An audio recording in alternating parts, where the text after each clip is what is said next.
Good evening, ladies and gentlemen. Thank you for standing by. Welcome to GE Shipping earnings call on declaration of its financial results for the quarter and year ended March 31st, 2024. At this moment, all participants are in the listen-only mode. Later, we will conduct a question and answer session. I now hand over the conference to Ms. Anjali Kumar, Head of Corporate Communications at the Great Eastern Shipping Company Limited, to start the proceedings. Over to you. Thank you, everybody, for joining in today, and welcome to the earnings call for our Q4 and FY24 results. I'd just like to take a minute to introduce our panel today. The presentation will be made by our Executive Director and CFO, Mr. G. Shivakumar, and followed by question and answers from all of you.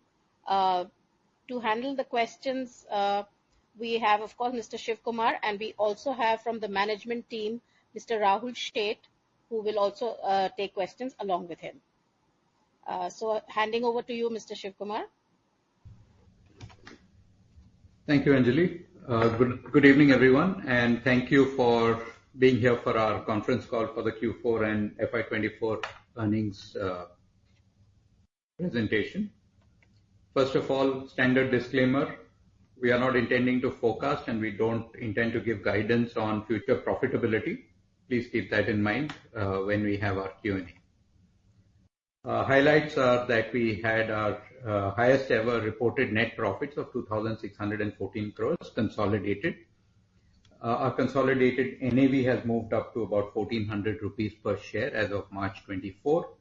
We have declared a fourth interim dividend of 10 rupees 80 paisa per share, taking the dividend to for the year FY24 to 36.30 rupees per share, which includes a special dividend of 7 rupees 50 paisa per share on the occasion of our 75th anniversary. You would have seen our P&L. I'm not going to spend too much time on it. We are, of course, net cash on a standalone and a consolidated level. On a normalized basis, the last quarter was our highest ever quarter in terms of net profit. The previous highest quarter in our history was Q4 FY23, where we had a net profit of 662 crores. This quarter we had a standalone net profit of 701 crores. On a consolidated basis, also this is our best quarter at 851 crores net profit. Looking at the NAV per share, on a standalone basis, we have gone up from 962 rupees per share in March 23 to 1,127 rupees per share in March 24. This is after paying significant dividends during the year. On a consolidated basis, as I mentioned earlier, our NAV has moved up from around 1,160 rupees per share, the midpoint of the range, to around 1,400 rupees per share. I won't go through this. This is just the trend of the EPS, quarterly EPS.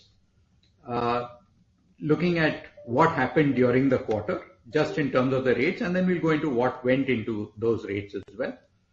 Crude tankers did significantly better. Crude tankers, product tankers, even LPG did significantly better than they did in Q3 FY24. In the case of crude and product tankers, it was because of the spot markets being high. In the case of LPG, it's because we went off a contract at a certain rate and we repriced that contract at a significantly higher rate. All our LPG ships are on time charters. Dry bulk rates were a little lower than they were in the October-December quarter, but the tankers more than made up for it. Looking at the year, you can see that crude tankers were marginally better in FY24 than in FY23. Product tankers were a little worse, though still at very profitable levels. And LPG carriers, because of the repricing of contracts to slightly higher levels, did a little better than in FY23. But dry bulk was significantly weaker in FY24 versus FY23. Looking at the standalone NAV, I mentioned that 960 went up to 1127. 190 rupees came from cash profit, which is PAT plus depreciation.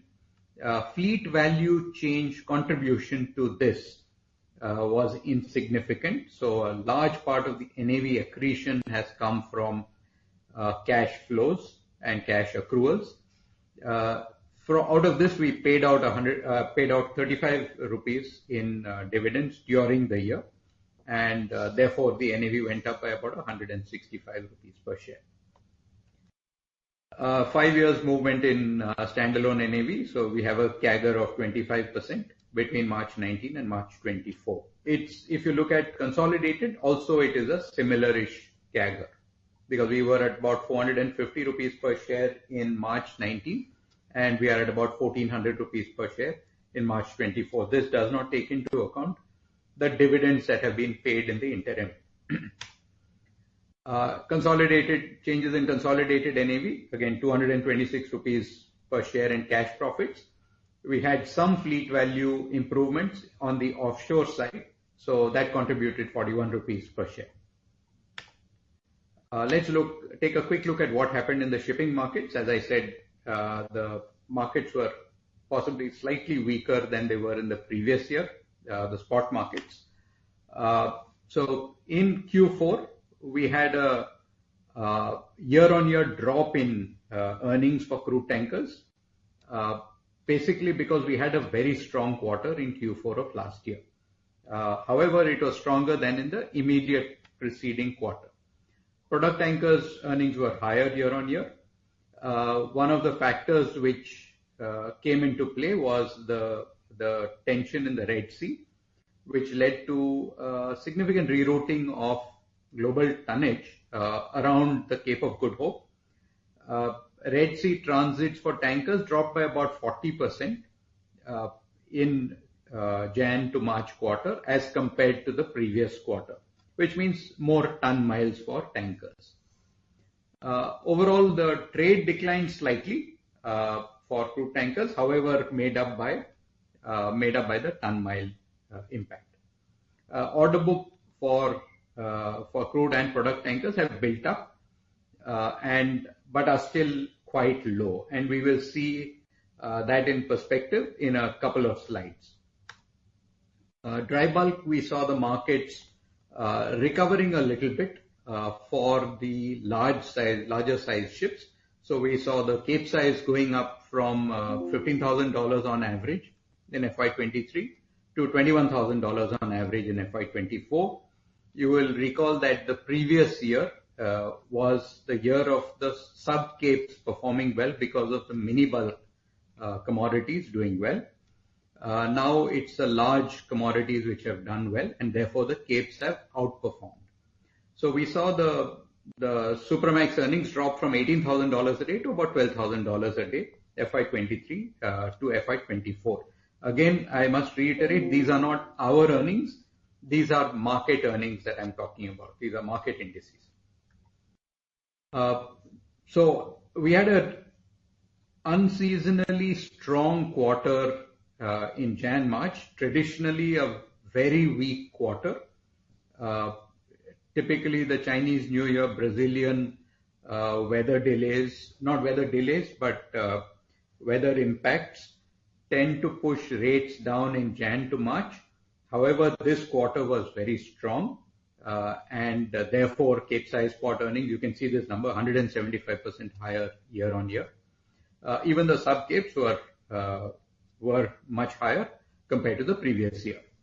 So we had significant supply of iron ore coming from Brazil, which moved into China, and Chinese iron ore imports continue to be strong. Coal imports into China also continue to grow strongly as a result of lower coal production, domestic coal production in China, and greater coal demand for electricity generation. So the Red Sea disruption also impacted here, where again you have between 40 and 50% of ships routing around the Cape of Good Hope. Asset prices here firmed up 10 to 15% in line with the growth in earnings. The order book continues to be fairly low at less than 10% of the fleet. In LPG, just to reiterate, our ships are not in the spot market. They are on time charters, but the market was strong. FY24 was much stronger than FY23. and the order book has built up quite significantly. We are at about 20% order book for VIGCs. Asset prices are at all-time high levels for LPG carriers. One of the significant factors over the last 6 months has been the two canal disruptions and two very important maritime choke points, potential choke points. As I mentioned, Suez Canal trade dropped by 40 to 50% from a year earlier, while trade through the Panama Canal also has been affected. This happened since October. Drought at the Panama Canal has forced restrictions on the number of ships that can pass through the Panama Canal on a daily basis. So that came down from about 32 to 34 transits per day, down to, at its lowest point, 20 transits per day. Now it's coming back up because they've had some rains and the levels are improving. But you can see the graphs there. If you see the blue line on the right, you can see the increase in transits around the Cape of Good Hope, while the transits through the Suez Canal have dropped off significantly starting in January. On the other side, you can see the grey line, which is the Panama Canal, where you can see from October onwards, the transits have dropped significantly. This mainly affects exports from the US to the Far East, which used to transit through the Panama Canal. From the US Gulf to the Far East, which used to transit through the Panama Canal, especially LPG, which then had big ton-mile impact. And we saw LPG spot rates going up to $100,000 a day in December, January.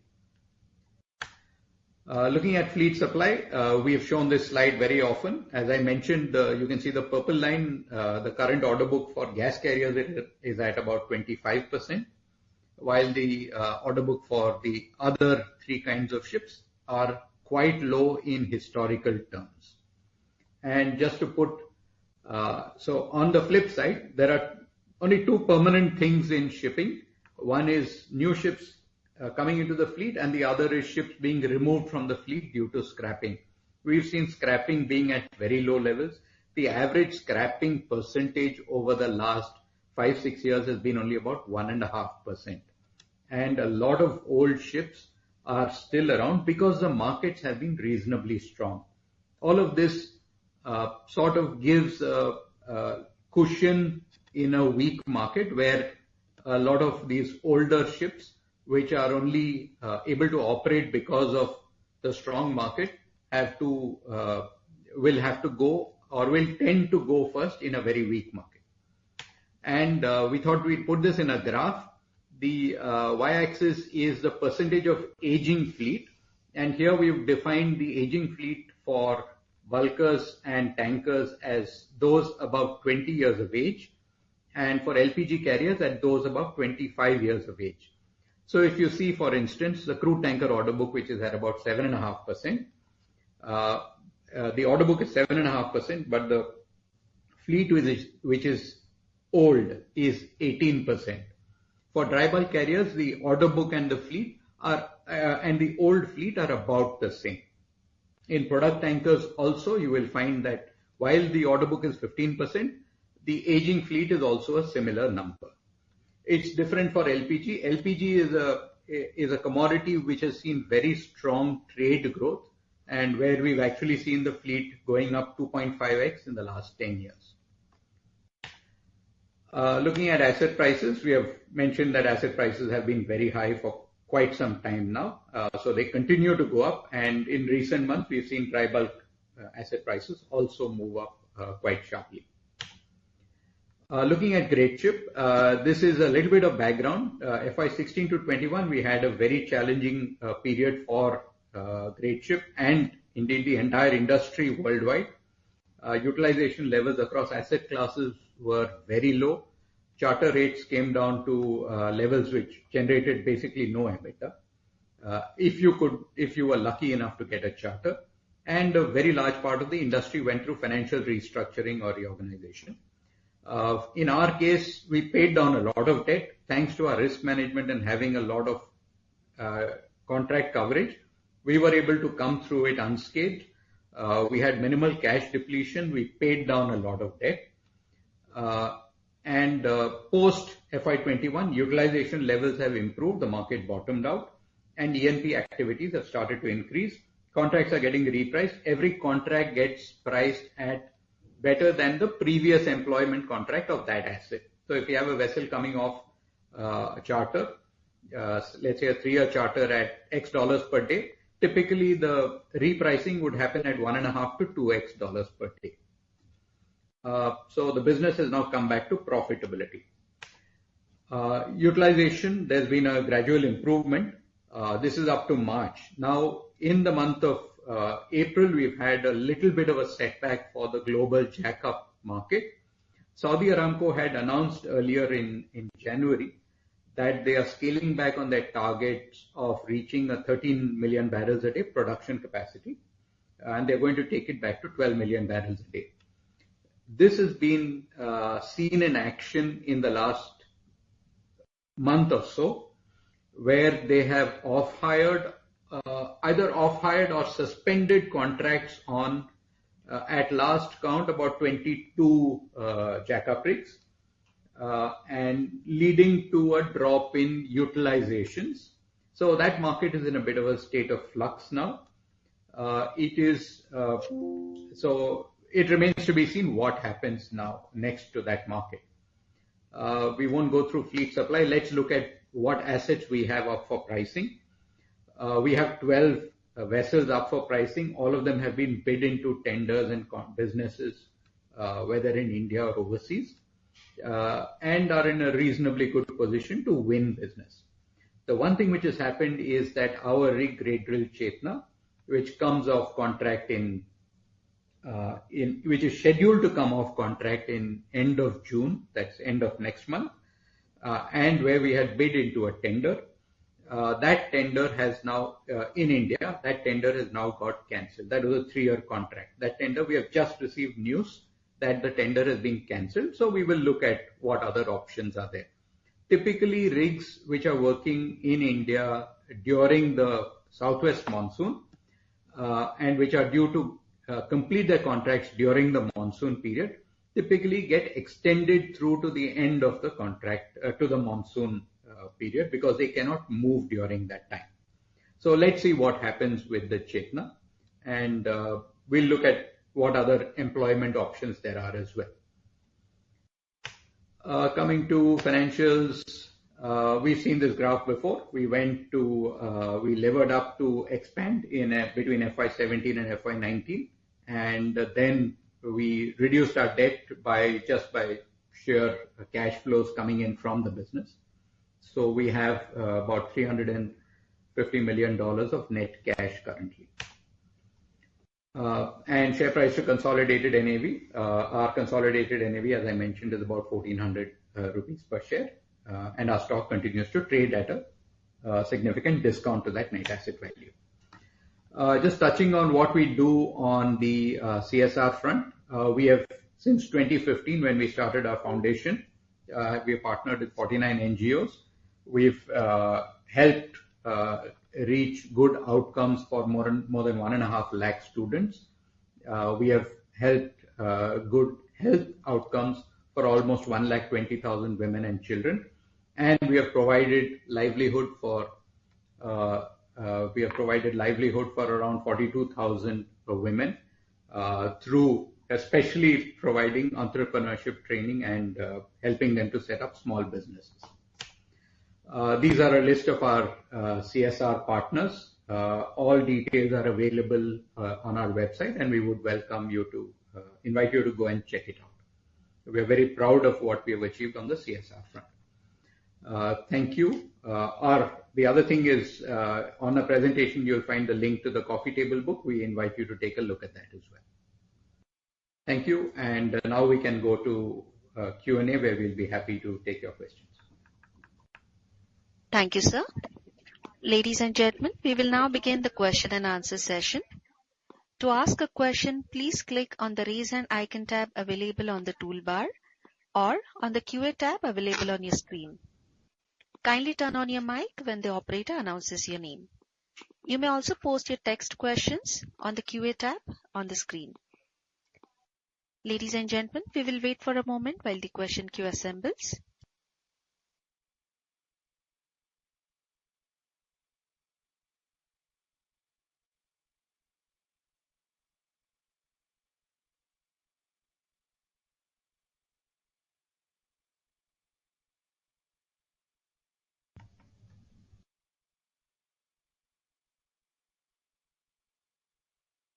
Ladies and gentlemen, we will wait for a moment, please.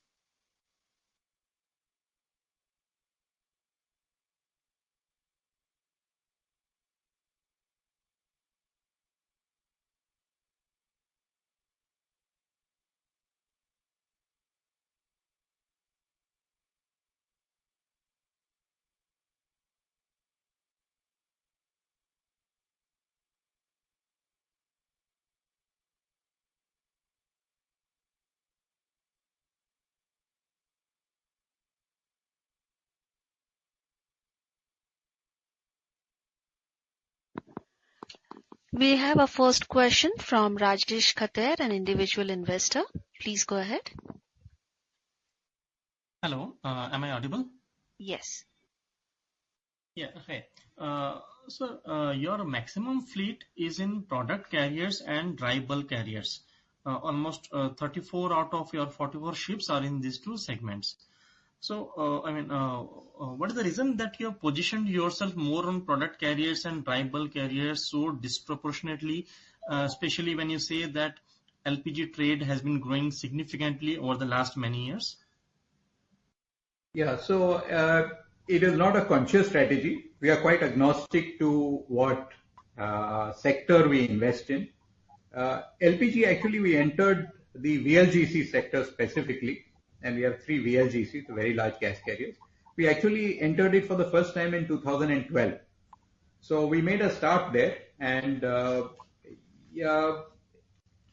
yes, we have only 4 of those vessels, but they've been very profitable. It's not that the product tankers have been less profitable than the gas carriers. It's all I mentioned was that it's been a significantly growing market. And for us, the growing market really doesn't make that much of a difference because we are not that big that we need a much bigger market to grow. There's enough space to grow even when the market, we are a very small proportion of the overall global fleet. So it's not a conscious decision to have more product tankers. It so happens that we have them. Rahul. Yeah. So we have seen historically that it's not that one segment has outperformed the other segment materially. At different points in time, different segments have done well. So whenever we are looking to invest our capital, we are always weighing the decision between one sector or the other. So it can be a situation where at one point in time you have more crude tankers than product tankers. We are not vetted to one particular sector. So going forward also, when you decide to invest your capital in buying new ships, will you have any affinity for a particular sector, or there's no such thing in mind? No, we have no particular affinity to one sector over the other. We will always look at relative pricing between the sectors if the capital is limited. And it also depends on where you're able to obtain the ships, because in the second-hand market, you also have to have deals that you can transact.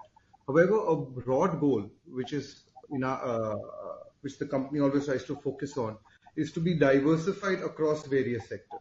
Now, the level at which you're diversified between different sectors may vary from time to time, but we have seen that different markets may do well at different points in time, and other markets may do poorly at different points in time.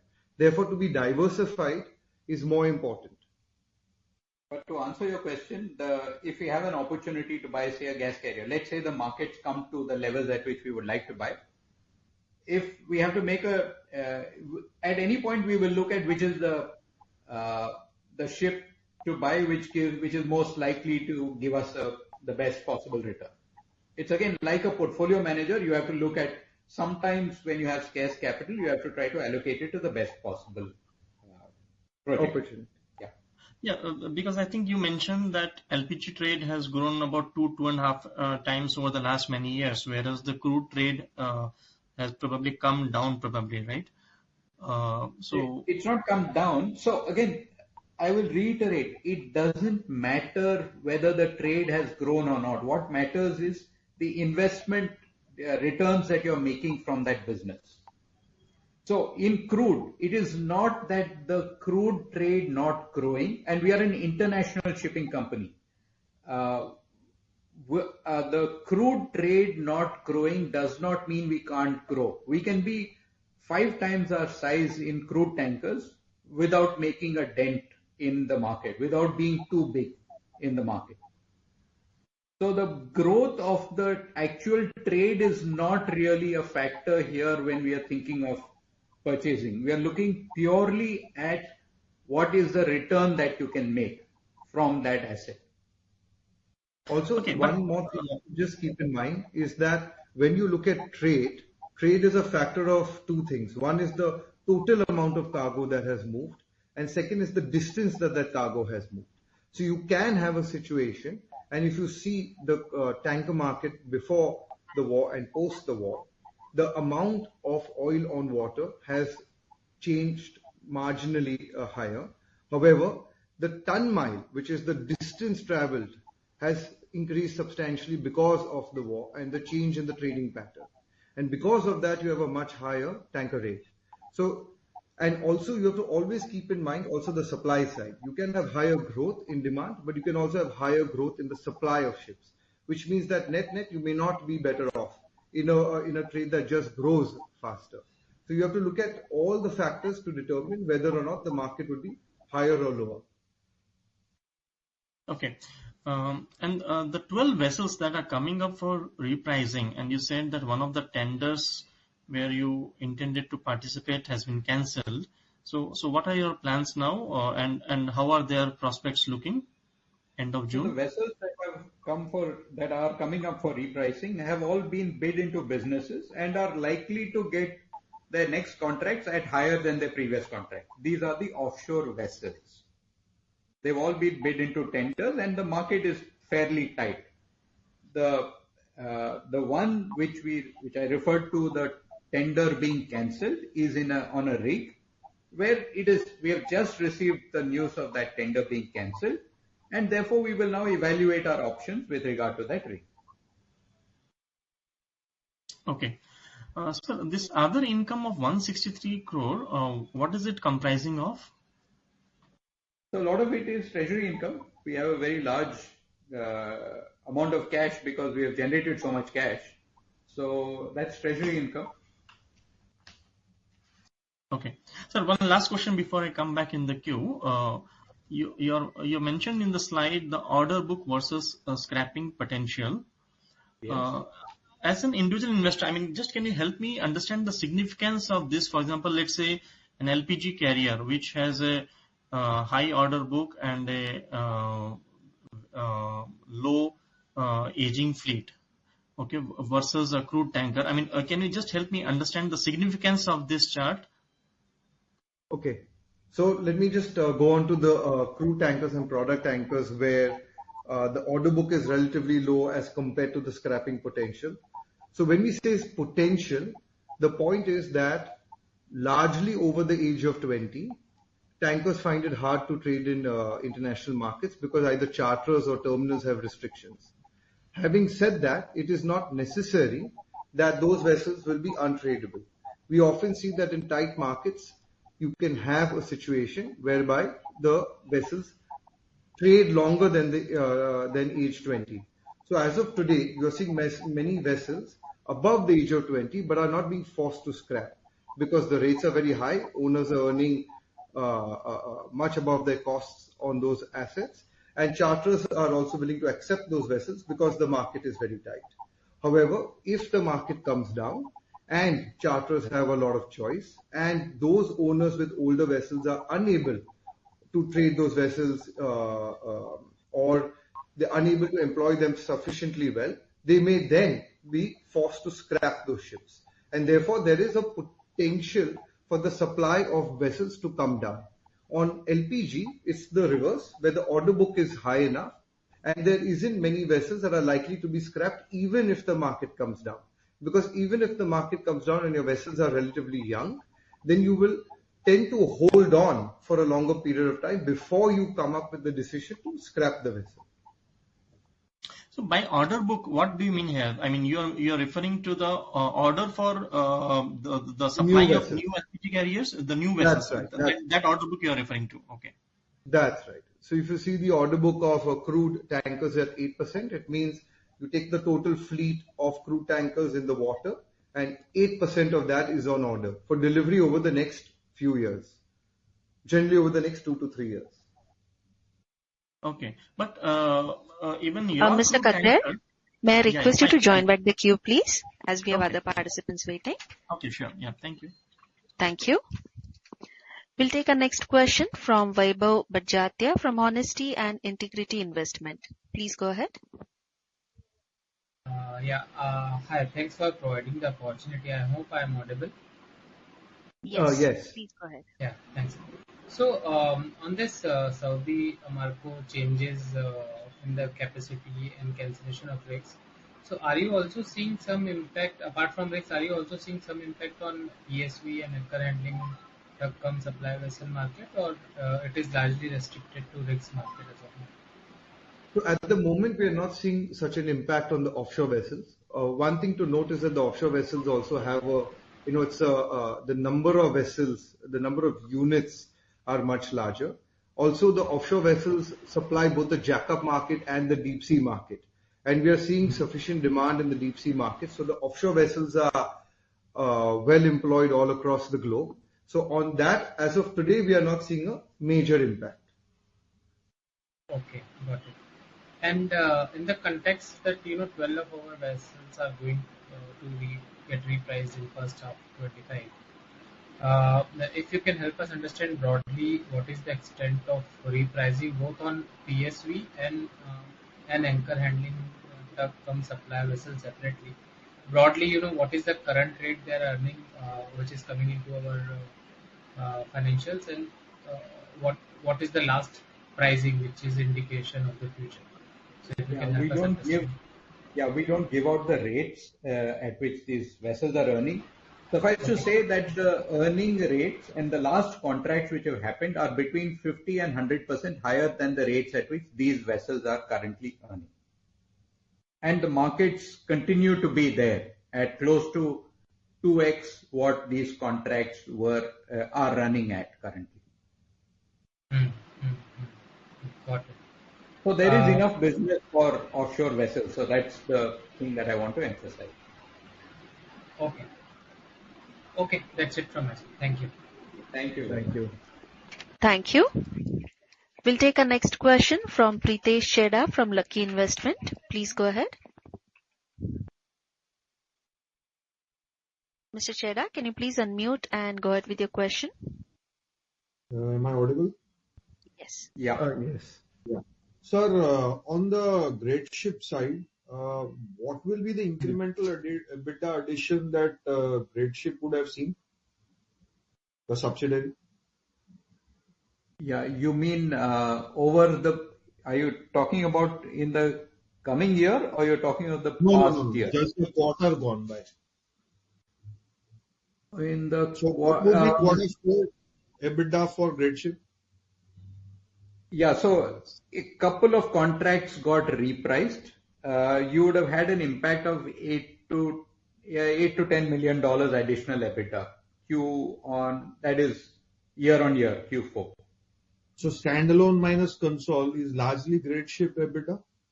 No, we will have the segment results there to see that. Okay. But we also have a trading subsidiary which does chartering and freight derivatives. That also comes in the consolidated. It does not come in the standalone. Okay. Is it fair to assume that when I was listening to your last call, last call had, or let's say the last couple of presentation had talked about 7 ships to be repriced in H2 FY24. Yeah. 7 vessels. So those would have flowed into your EBITDA in the second half of FY24? Yes, most of them would have flowed through to the EBITDA again for short periods of time. But because all the vessels were employed as of April.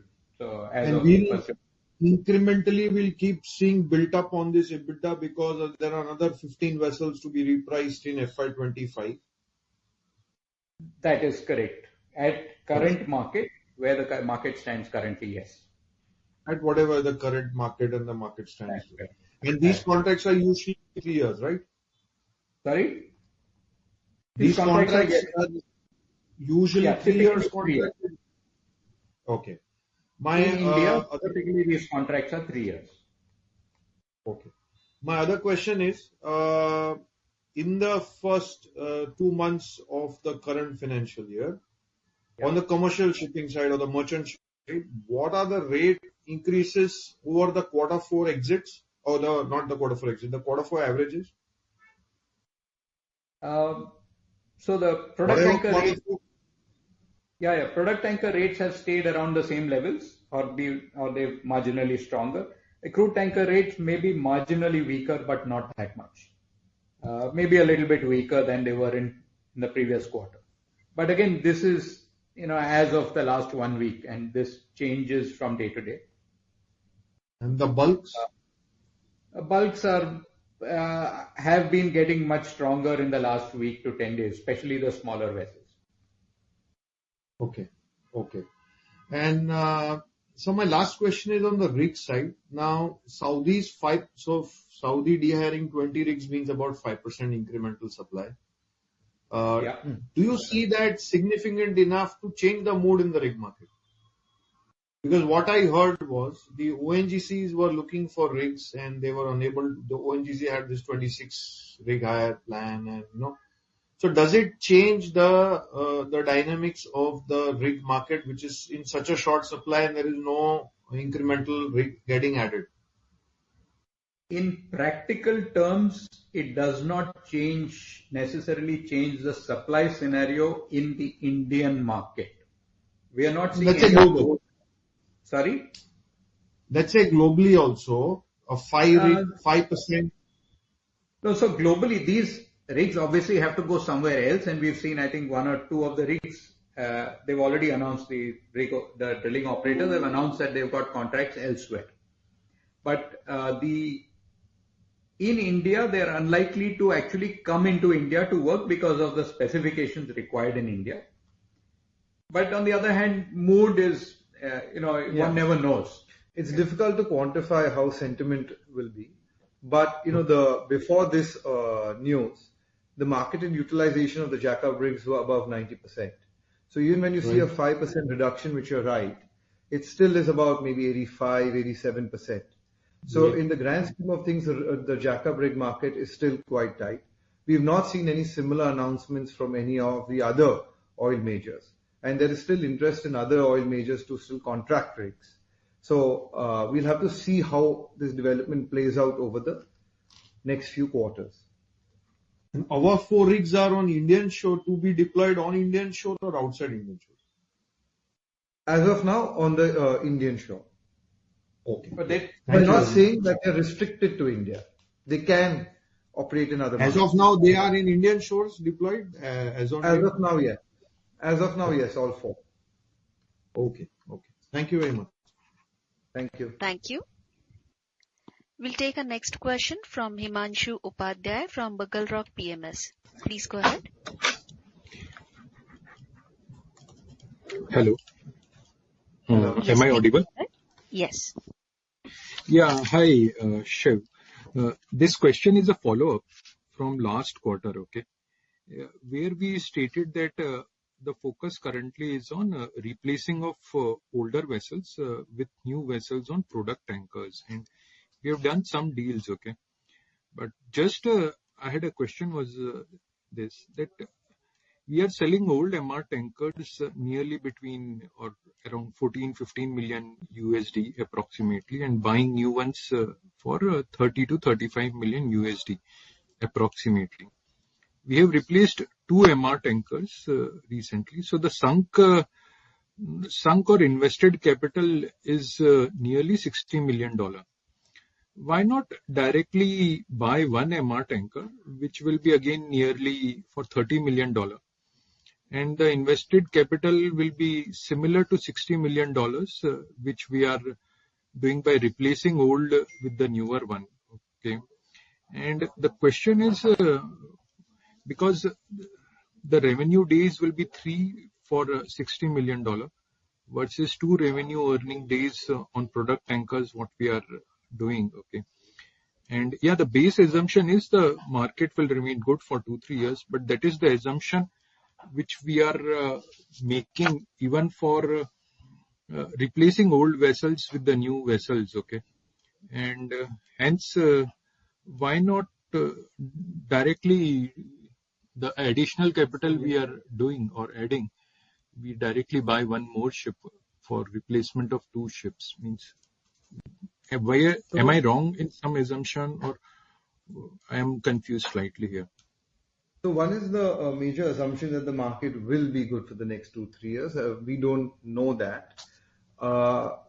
In the replacement, you're right, we are replacing our older vessels with newer vessels. So some of the older product tankers, which are hitting 20 in Cal 2024, they generally tend to come closer to the end of the economical life. So because the market is very strong and asset values are very high, we are able to capture a premium on those older vessels vis-a-vis what we would have normally gotten if the market was at a much lower level.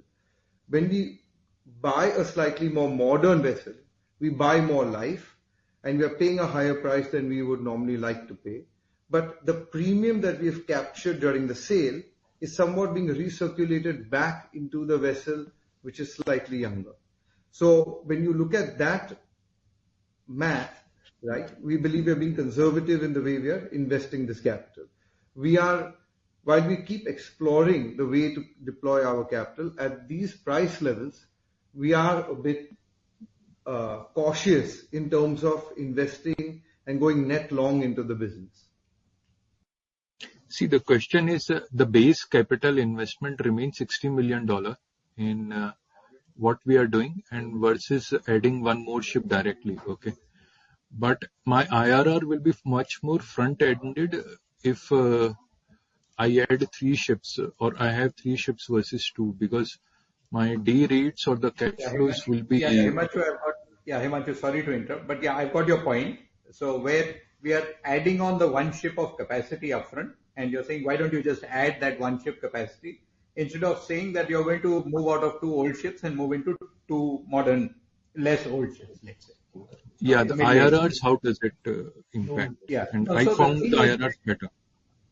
Yeah, the thing is, if you price in, let's say, so what you're saying is, why don't you just buy outright a modern product tanker instead of doing these switches? Yeah.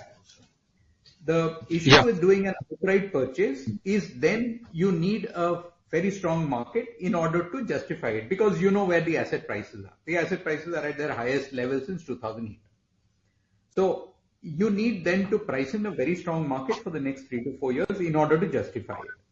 And what we're doing is simply saying that we don't know if that will happen, and we can't bet on that happening. And therefore we are saying, in this high part of the market, we are trying to limit the amount of capital that we put to work. We are maintaining our market position. We are ensuring that those couple of vessels which are getting towards being overaged and cannot be traded freely in the international market, we move out of those and maintain our position in the international market with some additional capital, but reducing the amount of capital which could potentially not make a very high return or potentially not meet our target return. It's like, let me just give an analogy in the market. In the stock market, you can choose to say, I'm going to put new money to work in this market, or you can say, I'm going to switch out of one of the things where I've made money and put it into another. I'm just moving my money from one to the other. So we're just trying to limit the amount of investment we make in the high part of the cycle. See, I don't agree to the stock market analogy, because here you are getting 3 rent yielding assets. Okay, stock market is not a rent yielding asset. Okay, so there is one point of difference in that analogy. Okay, and the second is, if the base assumption we are not ready to invest incremental because the markets are high and that is the assumption we'll need to make, But then if that is the whole thought process, then why do we renew also the old ship to new? Because the base capital you are putting is 30 from the older vessels, what you sold, and 30 for the new vessel, what you put in, which is $60 million. Okay. So I hope you are getting from where I am coming. Okay. And one of with the the things, 3 revenue days you get versus 2, and if we are not ready to take the risk of putting incremental money, but then we should not. I think there is some point of difference of opinion here. so one of the things is just let's talk about the net long position, right? Where you're just buying a ship outright. The thing is that we should not get overly carried away with the current yield, right? Because while today the markets could be very strong, they can be very weak in the future. And then what looks good on paper today could eventually look very bad in the long term, right? It is possible. It's not necessary, but it is possible. And we always play on probabilities. And today, with the way the markets are, the price levels at which they are, you need the market to be strong for a longer period of time to make this project justified. However, on the switching, right? Yes, okay, that is a fair point. That then why even do the switch? But like I mentioned earlier in the conversation, let us just take a very crude example. Okay, very crude example. Let's say you're willing to pay 100 rupees for a ship, right? And today, because of the way the market is, it's at 150. You are selling that asset and capturing that 50 premium, which you normally would not have gotten unless the market was this strong.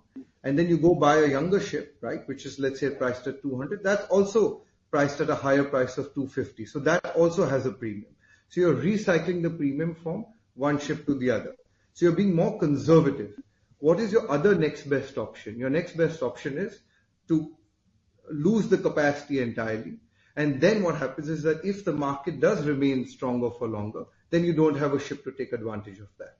Also, on another issue, as a shipping company, you need to maintain a certain level of exposure in the market because you have charters, customers, employees, you have a whole system to keep running. So you can't beyond a point, or you may not want to beyond a point, shrink your capacity and your market presence. So you have to balance between the two. It does not need to be a binary outcome where you say, okay, fine, if you're not willing to add additional ships, then why not lose all your current existing capacity? Yeah. No, see, there is a third option, okay, which you are not talking about. Let the older ships run in good, and in these times, okay, when the capacity is scarce, the ships can be run for another 2-3 years, okay. And the risk capital, which I am saying, remains 30. Okay, it does not go to 60. No, I'll stop you there. That assumption that you are working under is not correct. In the old, what you are describing was very true in 2004 to 8. We ourselves ran 25-year-old ships in the international market. Correct. It is not valid today, unfortunately, or maybe fortunately. There are a lot of trades which are just not available to an older ship. Say a 20-year-old MR or 20 or 21-year-old MR tanker, irrespective of the condition, and we run very good ships. Irrespective of the condition, all they look at is what was the date of build of the ship. If it has crossed so-and-so age, it is not acceptable at this terminal, or it is not acceptable to me to carry my cargo. That is one change. What you are saying was very true in 2004 to 8. The market is different today, and we will actually not be able to participate in a lot of trades with overage ships. I agree with you. In a hot market, the best ship to have is the oldest ship, because your EBITDA, and you just take the MR rate last year or last 2 years, has been probably $33,000-$34,000 per day. And if you knock off if you take your EBITDA, you produced $18 million of EBITDA. Nothing could have been better than having a 20-year-old ship 2 years ago, which was worth maybe $10-12 million. No investment could have been better than that. Unfortunately, those are the numbers on an Excel sheet. They don't work because a lot of the customers and a lot of the trades do not accept 20 years plus ships.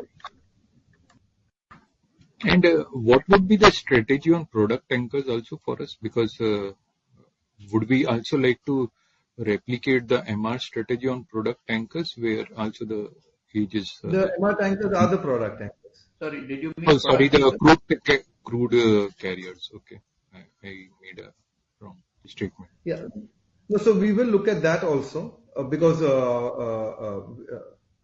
like one of the other analysts asked that, we do have fewer crude tankers than product tankers, and beyond the point, we wouldn't want to lose that capacity as well. So we will explore switching those as well, but we still have some time before we need to make that decision. Okay. And one question on Mr. this. Upadhyay, may I request you One to join last back the question. queue, please? One last We have question. several. Go ahead, sir. You see this great drill Chetna, the cancellation of order, what has happened? Is there any minimum payment or cancellation fee which you will get? Sorry. It's not a cancellation of a contract or an order. The tender got cancelled before it was awarded.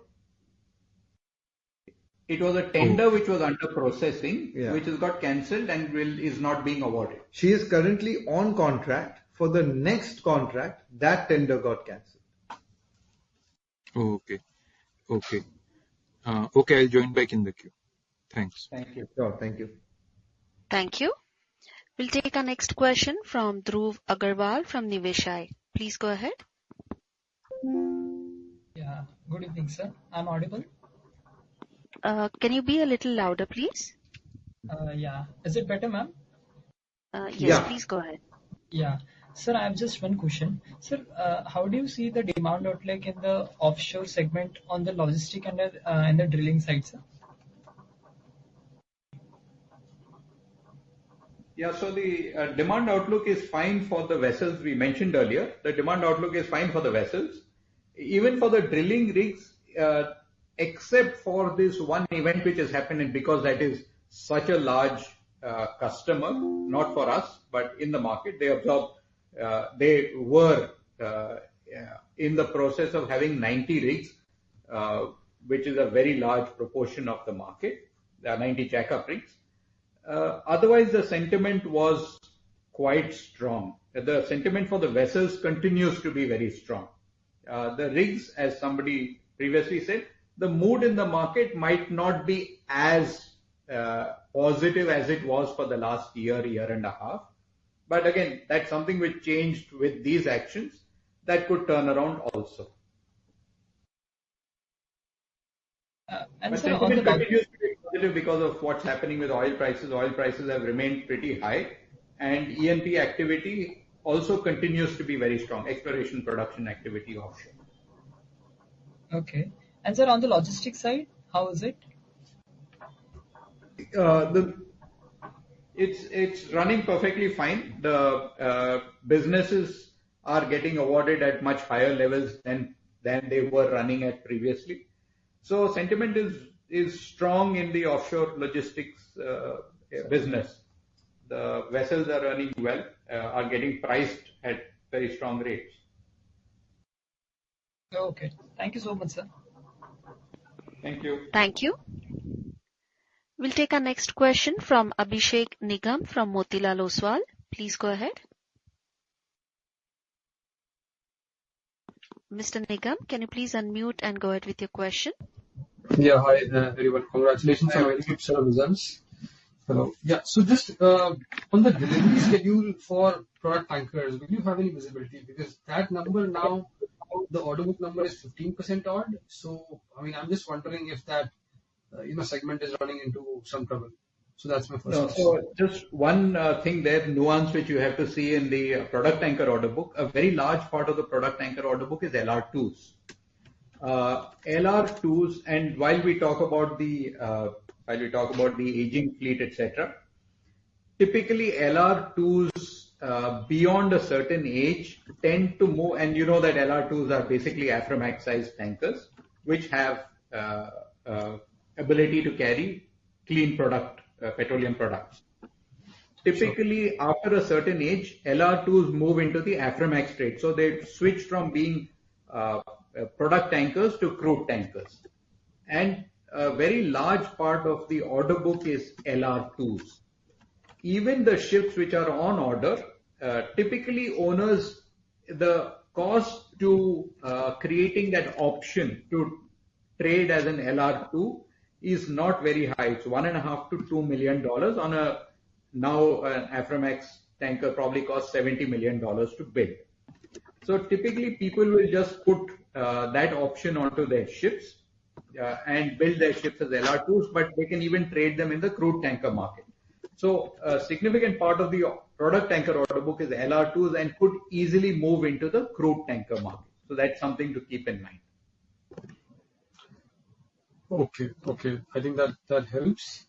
And offshore is a pretty good show this quarter. So is this number sustainable, or the other way to ask is there any one-off over there which may not get repeated? There's one-off which was 12-13 crores, which was a reversal of an impairment which we had taken earlier on one of the vessels. But otherwise, the significant event is the repricing of the Greater Charu, which where the headline rate went up by about $30,000 a day.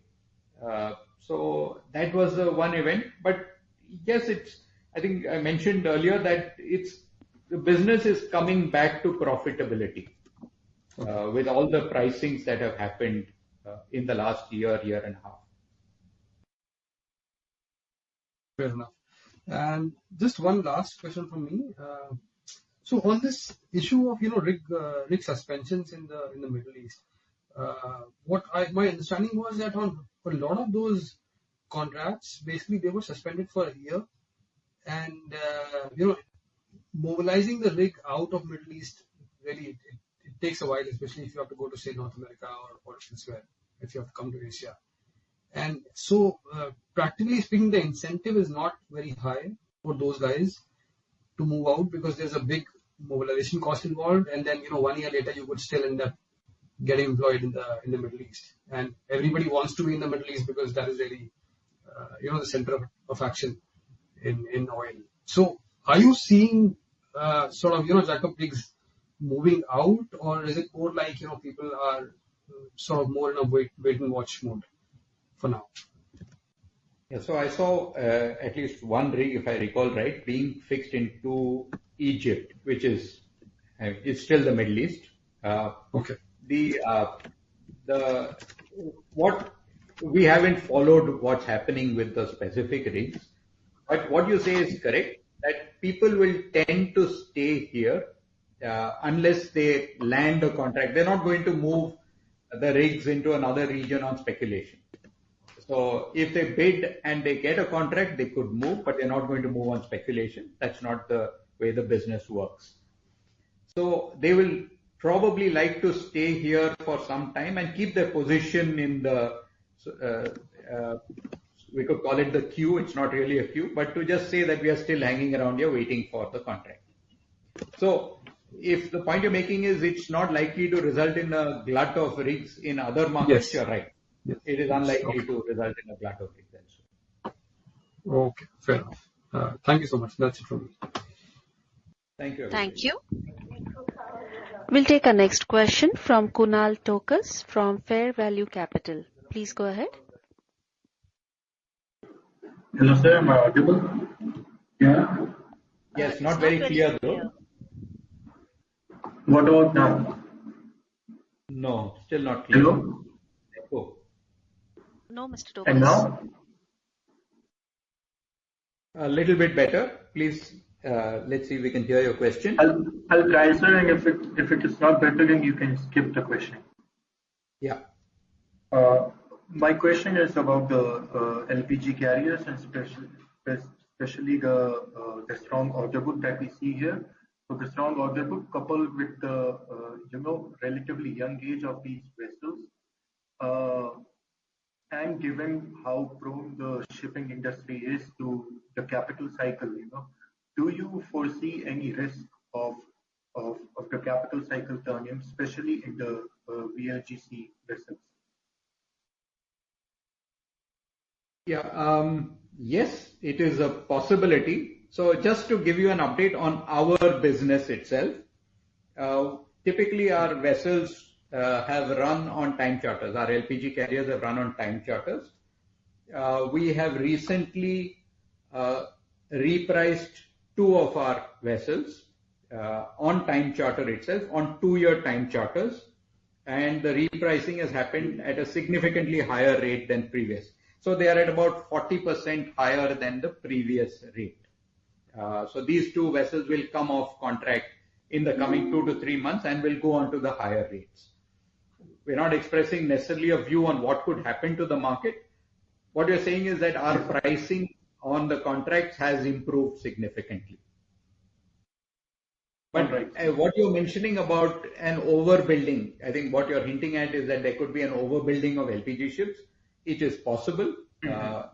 It could happen, where we don't know what could happen and what could trigger a drop or a change in the demand-supply balance for LPG ships. But it is possible because that happens in shipping cycles, especially very strong shipping cycles. But we have also seen in the past that sometimes the order book for LPG has been strong, but the demand has been stronger and the market has sustained longer than we expected. But at least from our own position, we have contracted our VLGC fleet. Fair enough, sir. My second last question was, in response to one of the questions, you mentioned that you can easily be 5x the size that you are without denting the overall balance of the market. So what stops us from doing that? And is it fair to assume that you will grow much faster in terms of your capacity, not necessarily the revenues, but in terms of your capacity when the market is in a downturn? Because then the asset prices will be much more attractive to you. Yeah, good question. Yes, the answer to your last question is yes. It is our intention, and we have the financial capacity and the balance sheet as well, to grow significantly in the next downturn when the prices are right. So yes, that is our intention. There is a lot of room to grow, and what I mentioned, we have 6 crude tankers currently. 5 years ago, we had 12 crude tankers. Several of them were old and had to go. So we were twice the size that we are currently just 5 years ago. And we can easily, as I said, we can easily grow to 5 times the size without really causing a dent or becoming too big. So it can happen, and as you rightly identified, it is our intention at the next opportune market, we will look to expand significantly. Okay, sir, understood. And thank you very much for the detailed presentation that you bring out each quarter. Thank you. Thank you so much. Thank you. We'll take some text questions. We have a text question from Shivan Sarvaya from Humiviction Investment Advisors LLP. The first question is, could you please provide the reasons for the increase in other income? What constitutes other income? And the second question is, as the markets tighten in the offshore segment, how has the cost of operating a rig or vessel moved over the last 2-3 years? Could you please quantify? Yeah, thank you for the question, Shivan. The other income is typically treasury income. Most of it is treasury income. As you know, we have very significant cash balances which have built up a lot in the last 2 years as the markets have been very strong. What has also happened is that a large part of our money is kept in dollars. And you know what has happened to dollar interest rates over the last year and a half. Basically, what has happened is that we have more dollars, and we have the equivalent of $650 million currently, including the rupees and the dollars. So all of that goes into other income. And on the second question, I think maybe costs have gone up by 20-30% over the past 2-3 years. You know, as the markets have tightened, the demand for the crew on board the rigs and the offshore vessels has increased. Along with it, even general inflation in spare parts, stores, etc. for the vessels and the rigs have increased. We go on Thank to the you. next question. The next question is from Narendra Kutia from RoboCapital. what kind of revenue and margins are we looking at in the next 2 years? Yeah, as I mentioned earlier, we do not forecast and we don't give guidance on revenue and margins. A large part of our capacity is operating in the spot market, especially in shipping, and we do not give guidance on either revenue or margins or profits. Thank you. The next text question is from Jayant Ugra and the next question is from Jinit Savla. Instead of paying out dividends, why can't we move towards share buybacks? We don't see the relationship really between dividends and share buybacks. Our buybacks are done as part of capital allocation. We look at buybacks as the ability to buy into our business at a very cheap price whenever those opportunities are available. It is not a replacement for dividend. Dividends are part of our cash flows that we are returning to our shareholders. So we don't look at it as a buyback as a replacement for a dividend. Thank you. The next question is from Rajesh Agarwal from Money.org. Ship bought and sold, are we net long from previous year 2023-24 to 2024-25 in terms of revenue and absolute EBITDA after normalization in Panama Canal and Suez Canal? Will the overall transit time increase? So I think there are several questions here. Several questions merged together. Our capacity is more or less the same as it was for FY24-25 as it stands today, is more or less the same as it was in FY23-24. That's the first one. In terms of revenue and absolute EBITDA, we don't know. As I said, we don't forecast revenue and EBITDA because the rates are very volatile and a large part of our capacity is in the spot market. But yeah. No, the third point. But if you have normalization in Panama Canal and Suez Canal, the transit time will reduce and reduce demand for the ton-mile demand for ships. But Panama Canal mainly has an impact on the gas carriers, while the Suez Canal mainly has an impact on the product tankers. So it depends on, and it also depends to the level at which it is reversed. Because, is it reversing because there's been a lot of disruption because of the changes in the movement through the canal. Yeah, okay. Should we go to the next question? Yes. We have a question from Harsh Chandalia, an individual investor. Could you please throw some light on shadow fleet in the crude tanker segment and impact of recent US sanctions on crude tanker segment in FY25? Is the 18% aged fleet in crude tanker segment inclusive of shadow fleet? Yes. So the 18% includes the crude, the shadow tanker fleet. What is the first question? What is the impact of the crude tanker, the US sanctions? It's very small. Yeah, the US sanctions that we have seen are for, I think, some small operators. So far, they are not. We don't see what impact they have because some of these ships just move from one operator to the other. I don't think they have been very widespread, these sanctions. Those are referring to those individual ship sanctions. That's right. Yeah, but the US has also been tightening the checks and balances because you can carry Russian crude if you're below the price cap. But some operators, especially the shadow tanker fleet, were carrying crude over the price cap. So the US government has been trying to make it tougher. So a lot of players who have been trying to carry the Russian crude, there has been some impact with reduced Russian loadings. Thank you. I'll read the next text question from Rajesh Khater, an individual investor. Does the normalized financials exclude the profit from sale of ships? And second question is, please tell more about the subsidiary in Gift City.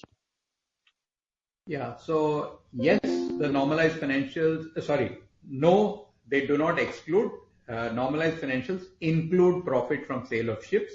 We believe that this is a part of our normal business.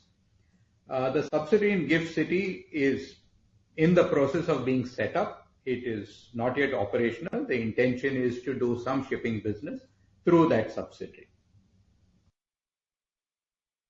Thank you.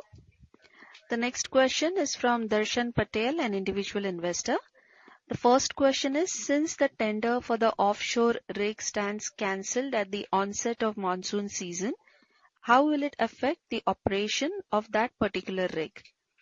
And the second question is, where do you project the price of bunker oil for the next few quarters as compared to previous few quarters? Yeah, the operation of the rig continues as before. The current contract continues. And we are likely, so generally we have seen that ONGC tends to extend the rig during the monsoon. We will know that in some time whether they're going to redeliver it in the early part or the end of the monsoon. Of course, we have to work on the next contract for the rig. And on the bunker prices, we actually do not do a forecast of where the prices are going to land up over the next few quarters. Thank you. We'll take the live questions now. We have a question from Devesh Jawar, an individual investor. Please go ahead. Mr. Jawar? Yeah, congratulations sir on great set of numbers. My question is regarding the rates and decision of fixing the vessel on the time charter. So the rates currently, as we are speaking, I think they are probably higher than the last quarter's average. So would the management take a call on placing some product tankers on time charter, some part of the fleet on time charter? And secondly is regarding the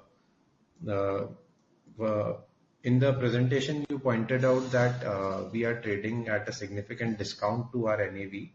So our cash earning yield are close to 19% and we have a lot of treasury lying idle. So would we like to do a buyback? After buyback tax also, it makes sense to do a part layer to as a capital allocation measure to do a small buyback that would yield better in the future.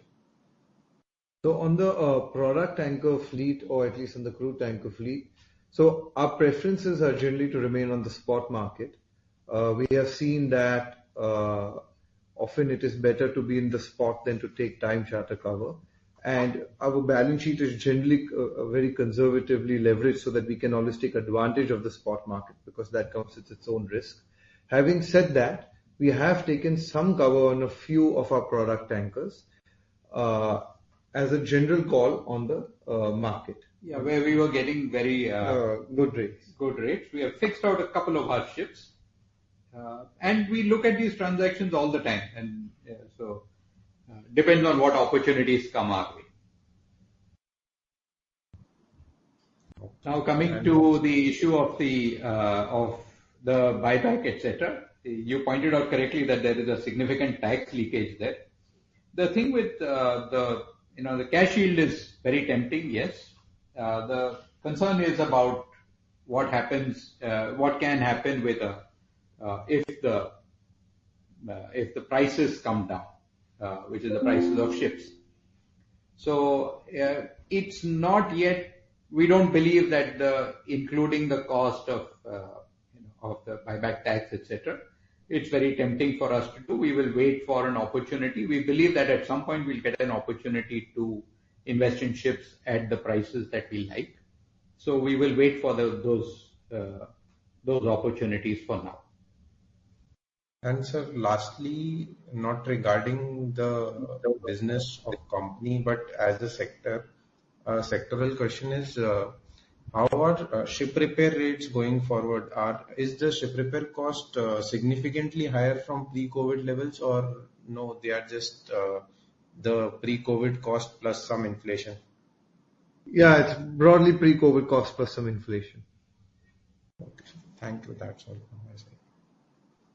Thank you. We'll take our next question from Harsh Chandalia, an individual investor. Please go ahead. Mr. Chandalia, can you please unmute and go ahead with your question?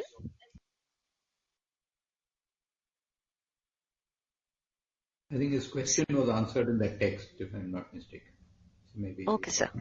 We'll move on to the next question from Rajesh Agarwal from Manior. Please go ahead. Hello? Yes, Yes. Mr. Agarwal, please go ahead. You can hear me now? Yes. So Please go. my question is, after the repricing of 12 offshore vessels, which is coming now, what can the EBITDA go up incrementally from the last year? Yeah, again, I mentioned we don't give earnings guidance. I'm not asking for the EBITDA guidance, just because of Yeah. repricing, because we are already in the verge of repricing now. That is Yeah, no, we don't give guidance. Even so, we just don't have a practice of giving earnings guidance. That's all. I'm not asking for the guidance, only if it is repricing, because it is difficult to understand. Last year, the EBITDA was 200 crore in offshore. It can be, after repricing, it can be 300 or 400 crore. What? That is what. We believe that the EBITDA will be significantly higher because of the repricings happening at significantly higher rates. Okay. Thank you, sir. Thank you. We'll take our text questions. Give me a moment, please.